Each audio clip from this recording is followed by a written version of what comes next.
Hello students, welcome all of you. Previous लेक्चरमध्ये आपण पाहिलं होतं pressure of the ideal gas. त्यासाठी आपण एक इक्वेशन डिराईव्ह केलं होतं. लास्ट लेक्चरमध्ये पाहिलं आपण. ते काय होतं, P is equal to 1/2 n/v m average वेलॉसिटीचा स्क्वेअर. हे इक्वेशन आपण लास्ट लेक्चरमध्ये डिराईव्ह केलं होतं. आजच्या लेक्चरमध्ये आपल्याला बघायचं आहे रूट मीन स्क्वेअर वेलॉसिटी किंवा स्पीड. त्यालाच आपण शॉर्टमध्ये म्हणतो RMS. RMS म्हणजे रूट मीन स्क्वेअर स्पीड. हे आपल्याला कॅल्क्युलेट करायचे कशासाठी, फॉर गॅस मॉलिक्यूलसाठी. रूट मीन स्क्वेअर आपल्याला फाइंड आउट करायचे. ते कसं कॅल्क्युलेट करायचं बघू आपण. त्यासाठी आपल्याला काल जे इक्वेशन घेतलं होतं आपण pressure of the ideal gas, ते कन्सिडर करू. Pressure of the ideal gas, pressure of the ideal gas is given by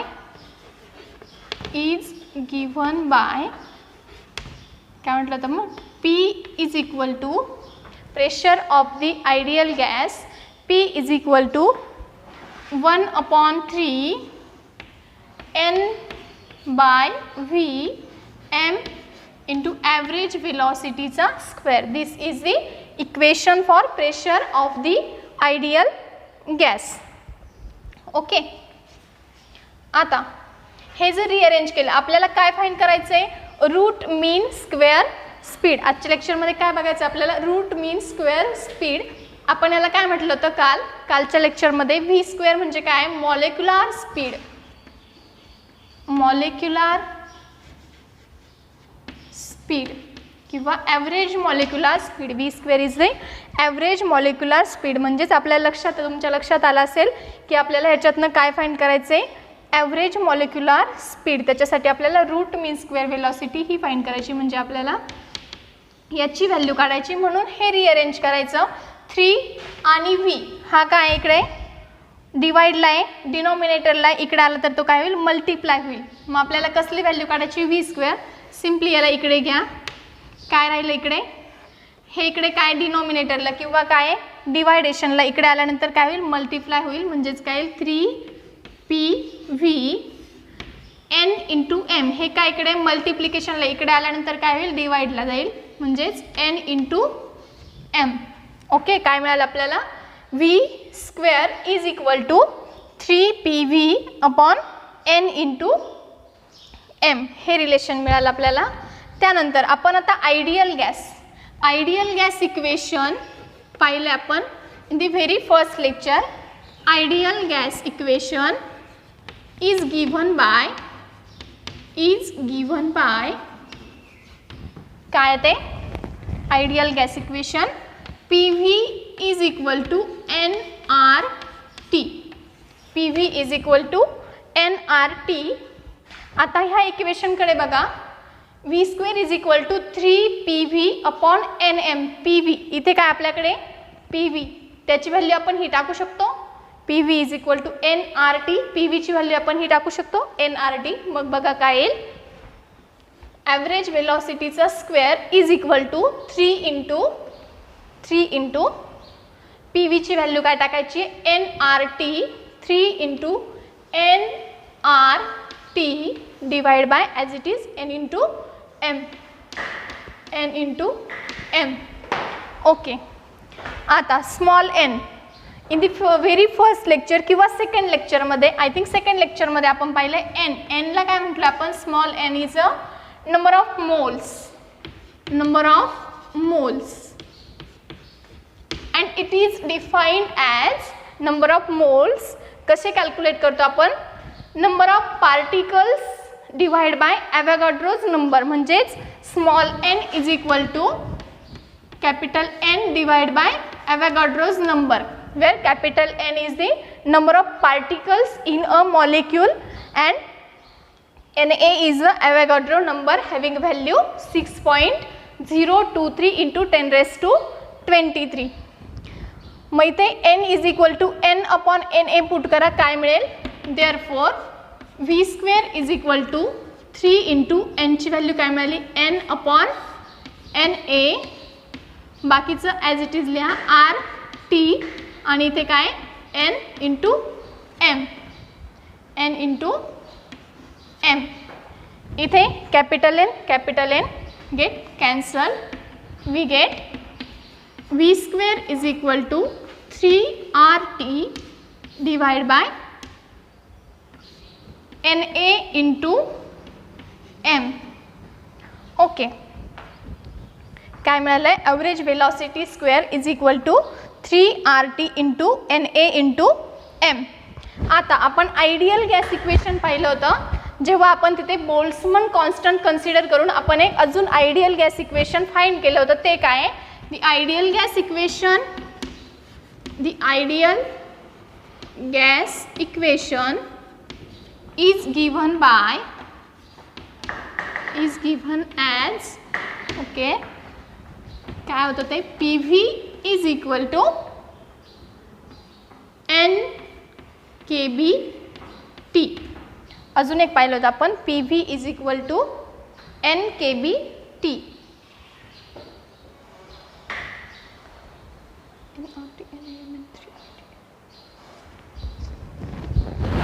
okay, हे आपल्याला नंतर बघायचं आहे. हेच कन्सिडर करा पहिले, हेच कन्सिडर करा.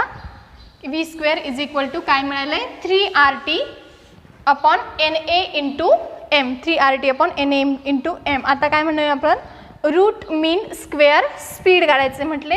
रूट मीन स्क्वेअर म्हणून काय करायचे taking square on both side, taking square of both side कुठलं of above equation, of above equation we get याचं स्क्वेअर रूट घ्या आणि याचं स्क्वेअर रूट घ्या. आता स्क्वेअर ऑफ ॲव्हरेज व्हेलॉसिटीचा स्क्वेअर यालाच आपण काय म्हणू शकतो VRMS, root mean square velocity. काय घेतलंय याचा स्क्वेअर घेतलाय, हा आणि हा कॅन्सल होऊन जाईल म्हणजेच आपल्याला काय मिळतंय root mean square velocity is equal to काय root of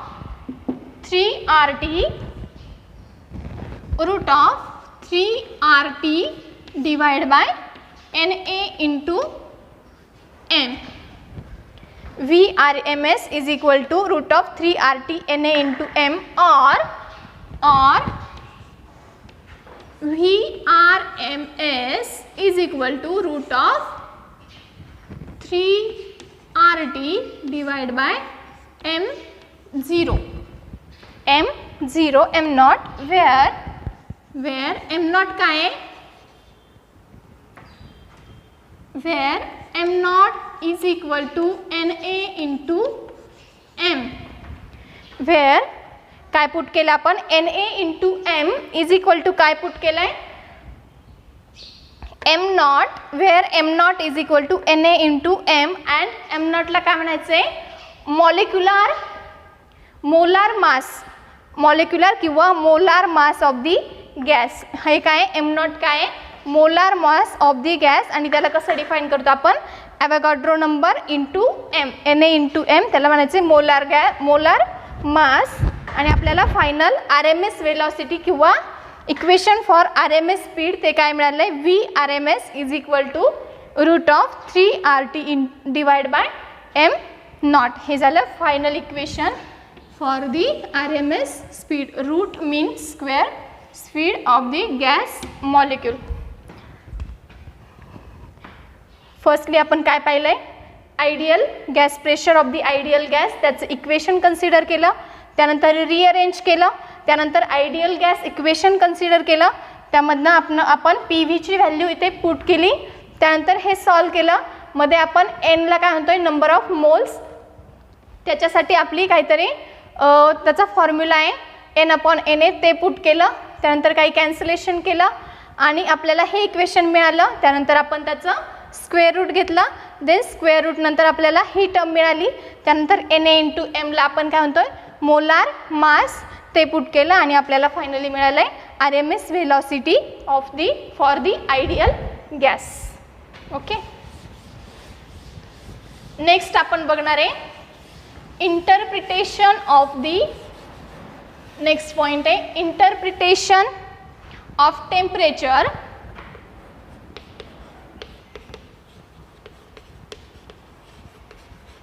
interpretation of temperature in kinetic theory. इथे केटी लिहिते मी, kinetic theory KT. Interpretation of temperature in kinetic theory.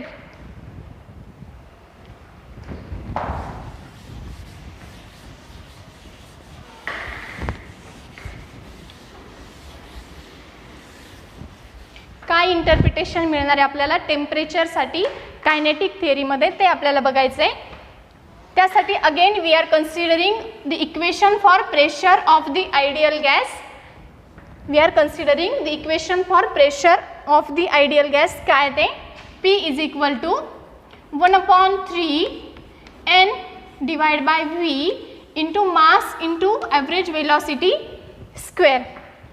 P is equal to 1/3 N/V mv square. आता mass into velocity square याला जर divide by 2 केलं, याला जर divide by 2 केलं तर ही टर्म काय मिळेल आपल्याला 1/2 mv square. 1/2 mv square which is nothing but kinetic energy. Equation of the kinetic energy 1/2 mv square हे काय मिळेल equation of the kinetic energy. मग सिम्पली रिअरेंज करा.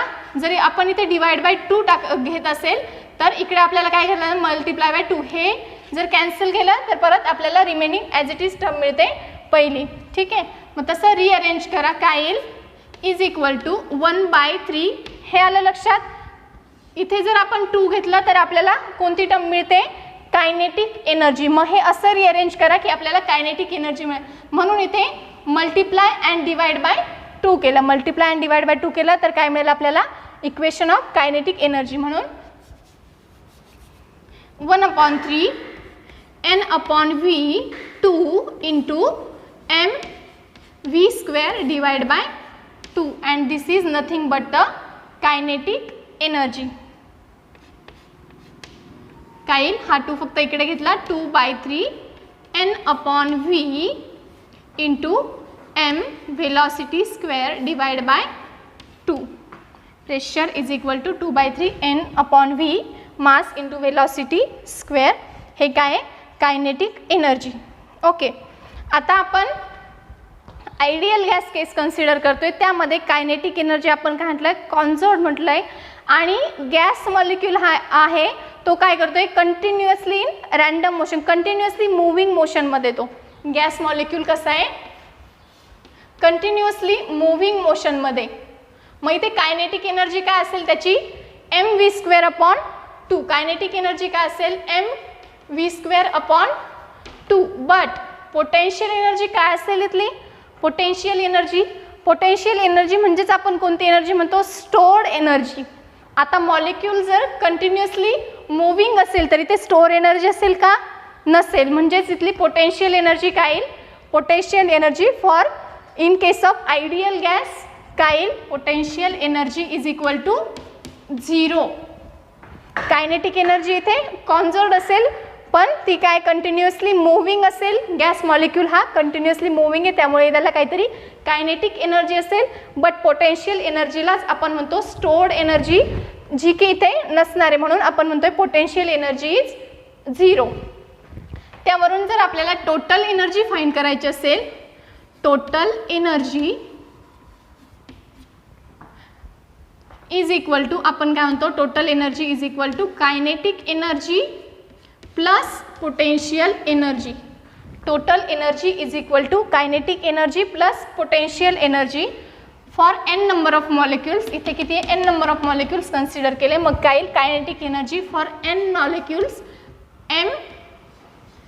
mv square divide by 2 plus n number of मॉलिक्युल्ससाठी potential energy किती आहे 0. Therefore total energy किती मिळाली आपल्याला E इज इक्वल टू हे काय झालं 0 झालं n into 0. n number of मॉलिक्युल्ससाठी पोटेन्शियल एनर्जी आपल्याकडे काय 0 आहे. Therefore we get E is equal to n into m v square divided by 2. Okay, say this is equation number 1, this is equation number 2 and this is equation number 3. We get total energy for n number of molecules साठी ती काय मिळाली n m v square divided by 2. आता equation 2 कडे या.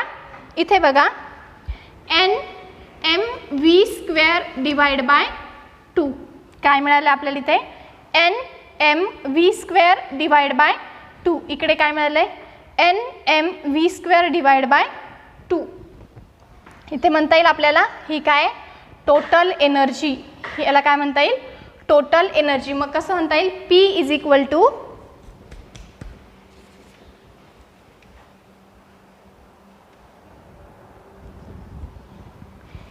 काय म्हणता येईल, हा व्ही सपोज इकडे घेतला तर अजून थांबा, याला इक्वेशन 2 नका म्हणून याला इक्वेशन 2 म्हणा. P V is equal to, मी फक्त जस्ट इथे रिअरेंज करते, हा व्ही फक्त इकडे नेते. P V is equal to काय येईल 2/3 n into m v square divide by 2. Equation number 2. आता इक्वेशन नंबर 3 वरून आपण ई ची व्हॅल्यू काय टाकणार आहे n m v square divide by 2. ती इथे पुट करा n m v square divide by 2. We gate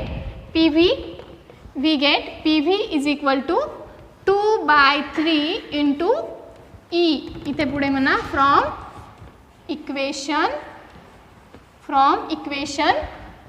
3 we get PV is equal to 2/3 into E.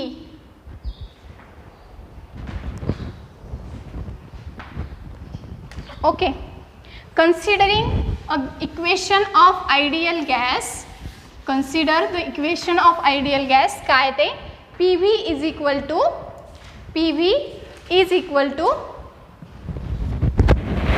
considering equation of ideal gas, we are derived this equation in the very first lecture. PV is equal to n kBT. PV is equal to n kBT. Equation number 4. आता equation number 4 is काय PV is equal to n kBT. Equation number 3 काय also PV is equal to 2/3 E. म्हणजे हे दोन equate करता येईल, हे पण PV is equal to A, हे पण PV is equal to A. मग आपल्याला म्हणता येईल 2/3 is equal to n kBT. म्हणजेच काय येईल PV is equal to n kBT also is equal to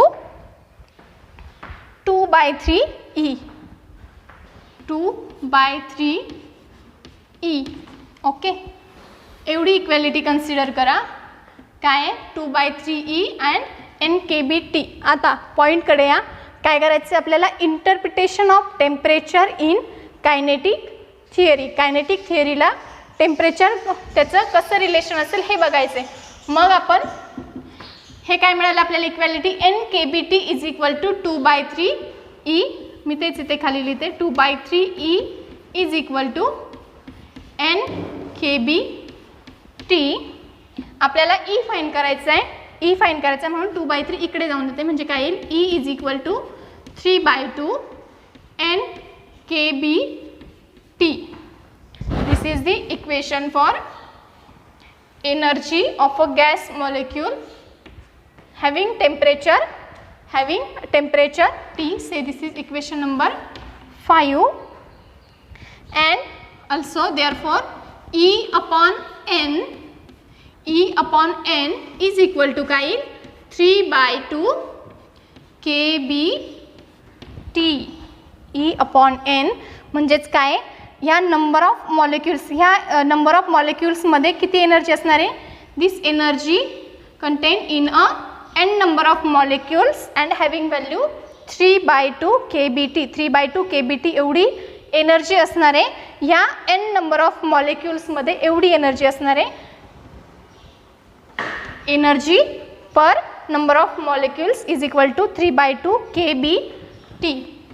हे आपल्याला मिळालं आहे फायनल इक्वेशन. मग याच्यावरून आपण काय म्हणू शकतो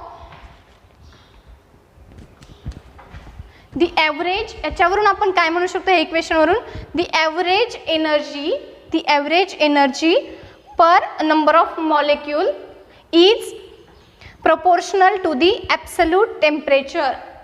कसं इंटरप्रिटेशन करता येईल? Interpretation of temperature, the average energy per number of molecule per molecule is proportional to the absolute temperature. आणि हा काय? proportionality constant म्हणजे काय येईल? E by n is proportional to the absolute temperature. This is the interpretation of temperature in kinetic theory. Okay, यानंतर आपण route मीन स्क्वेअरवर एक example बघणार आहे की रूट मीन स्क्वेअर कसं कॅल्क्युलेट करायचं आहे. ओके ओके, एक्झाम्पल तुमच्या समोर आहे. काय करायचं आहे आपल्याला?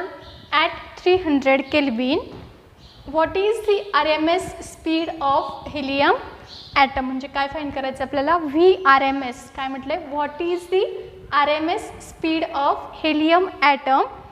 आणि काही गिवन क्वांटिटीज दिल्या आहेत. Mass of the atom is 4 unit. 4 unit, त्यातलं 1 युनिट किती असतं? 1.67 into 10⁻⁻27 kg and KB Boltzmann constant its value is 1.38 into 10⁻23 joule per kelvin. Given data काय काय दिलेला आपण बघू. एकदा परत प्रॉब्लेम रीड करू. At 300 kelvin. केल्विन म्हणजेच टेम्परेचर. किती दिलं आहे? Temperature is equal to 300 kelvin. पुढे what is the RMS speed of helium atom. काय फाइंड आउट करायचं आहे? VRMS काय करायचं आहे? फाइंड आउट करायचं आहे. नेक्स्ट काय दिलं आहे? Mass of the helium atom is 4 unit. किती दिलं आहे? Mass of the helium atom is 4 unit, out of which 1 unit is equal to 1.67 into 10⁻⁻27 kg. म्हणजेच काय म्हणता येईल? 4, 1 युनिटची व्हॅल्यू किती आहे? Into 1.67 into 10⁻⁻27 kg and Boltzmann constant 1.38 into 10⁻⁻23 joule per Kelvin. We have to find out RMS velocity for helium atom. आता त्याच्यासाठी formula काय असेल? फॉर्म्युला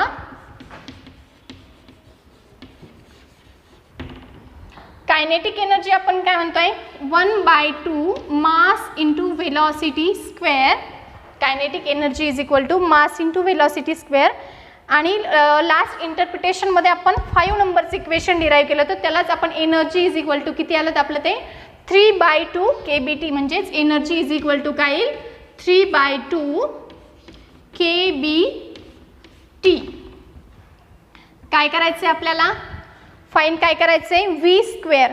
मग हा V स्क्वेअर इथे राहू द्या, बाकीच्या क्वांटिटी रिअरेंज करून इक्वॅलिटीच्या साईनच्या तिकडे जाऊ द्या. मग काय येईल? V square is equal to 3/2 हे इकडचं ॲज इट इज लिहिते kBT. 2 इथे काय डिनॉमिनेटरला डिवायडेशनला इकडे येऊन काय होईल? तो मल्टिप्लाय होईल. M काय इथे मल्टिप्लायला इकडे येऊन काय होईल? तो डिव्हाइड होईल. Okay, 2 get cancel. काय मिळालं आहे? V square is equal to 3 kBT divide by M. आता बघा kBची व्हॅल्यू आहे आपल्याकडे 1.38 इंटू 10⁻⁻23. टीची व्हॅल्यू आहे 300 केल्विन. एमची व्हॅल्यू आहे 4 युनिट. 4 into 1.67 into 10⁻⁻27. पुट करा त्या सगळ्या व्हॅल्यू. काय येईल? 3 into 1.38 into 10⁻⁻23 into 300 divide by M किती आहे? 4 इंटू 1.67 इंटू 10⁻⁻27 kg. हे कॅल्क्युलेट करा. कॅल्क्युलेट केल्यानंतर तुम्हाला मिळेल V is equal to 187.05 into 10⁴. हे काय मिळालं आहे? वेलॉसिटी स्क्वेअरसाठी. आता म्हटलं आहे का आपण what is the RMS speed. याच्यावरून आपण RMS स्पीड कसा घेतो? सिम्पली याचं काय करतो? स्क्वेअर रूट घेतो. बोथ साईडचं स्क्वेअर रूट घेतो. म्हणजेच काय येईल? Root of V square is equal to, त्यालाच आपण म्हणतो VRMS इज इक्वल टू याचं रूट घ्या. काय येईल? 0.05 इंटू 10⁴. याचं रूट घेतल्यानंतर याची व्हॅल्यू येईल 13.68. काय मिळेल आपल्याला? VRMS is equal to 13.68 into 10⁻². और 10⁻² जर कन्वर्जन केलं तर काय येईल ते? और VRMS is equal to 1368 metre. VRMS, we get VRMS is equal to 1368 meter. Velocity meter per second. Sorry, velocity काय आहे? Meter per second. This is the RMS velocity of helium atom for mass 4 unit साठी काय आली आपली RMS velocity 1368 meter per second. Thank you.